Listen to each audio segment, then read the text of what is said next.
Mackenzie Johnston with Cattle News Central, bringing you your June 22nd cattle industry headlines. Brought to you by 4T Ag Insurance, your go-to contractor for ag insurance. Colt Tritt, he is the owner and operator of 4T Ag. He is a one-man show. He himself ranches, so he understands all the risks that go along with the livestock industry. If your operation is not already enrolled in PRF insurance, now would be a great time to reach out to 4T Ag and get enrolled. And if you want to learn a little bit more about 4T Ag and check out everything they have to offer, head on over to their website, www.4tag.net. That is the number 4, TAG.net. We are also sponsored by Circle 5 Cow School.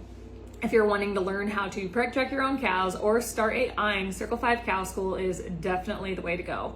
Almost every week they are hosting classes somewhere between Texas and Tennessee. They do a phenomenal job. To check out their schedule, head on over to their website, circle5cowschool.com. That is the number 5 in there, or you can go ahead and just give them a follow on Facebook. Drovers has reported on Wednesday the Senate Ag Panel is expected to vote on the Meat and Poultry Special Investigator Act of 2022 and the Cattle Price Discovery and Transparency Act of 2022. Both bills should clear the panel, however, Republican opposition is expected. So a quick refresher on these bills: the Cattle Price Discovery and Transparency Act aims to increase transparency and price discovery in our cattle markets. The bill, there's a lot to it, but a couple of the main things that the bill would do: it would create a cattle contract library, and it would also create regional mandatory cash minimums.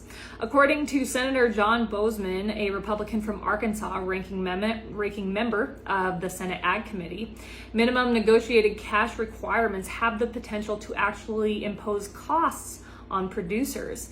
He believes that this bill picks winners and losers, and the Southern Plains region would definitely come out as losers in this situation. But we all know when the packers actually have to get out and compete for cattle, when they actually have to dabble in that negotiated cash market, prices go up. We saw that last week. Cash market, cash trade, it was phenomenal. It's because the packers, they had to go out and actually bid on cattle. Actual competition. Look what it did to our market. It was great. It is what we need in our industry.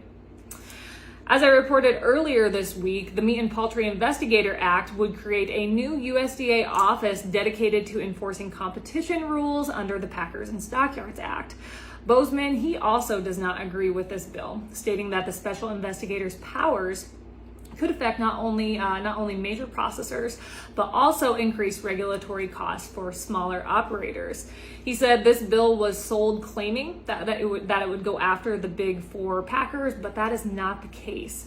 But keep in mind, Boozman, he is from Arkansas, and Arkansas is Tyson, so he might have a little bit of a biased opinion. This update is also sponsored by Ag Risk Advisors. They manage your risk so you can manage your operation.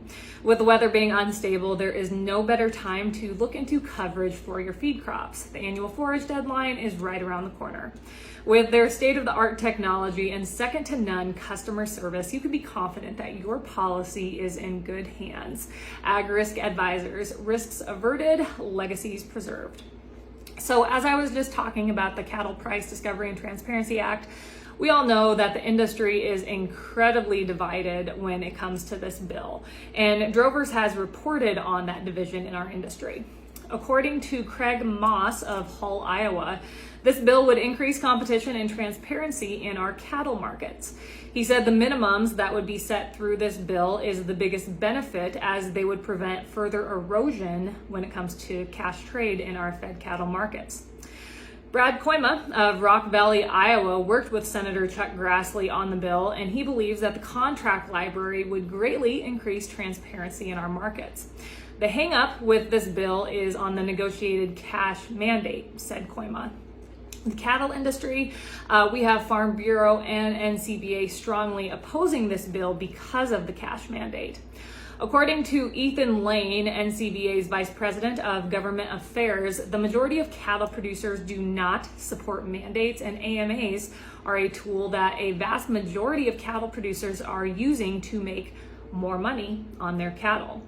AMAs allow cattlemen to receive premiums on their cattle for either genetics, increased quality, etc., said Lane.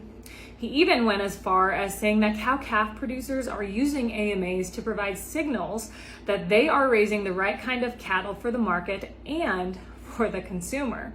In response to this, Koima said that there is plenty of room for AMAs and negotiated cash trade, and that is exactly right. This bill, it does not do away with AMAs, despite what so many people have said. This bill, it doesn't do away with AMAs. AMAs will still be there. Koima went on to say that we just need to make sure that we have some integrity so there's enough price discovery that we actually have a market. And he's spot on. Just like I said, we don't want to do away with AMAs, but we want to make sure we still have that competitive cash market that really sets the accurate value of our fat cattle.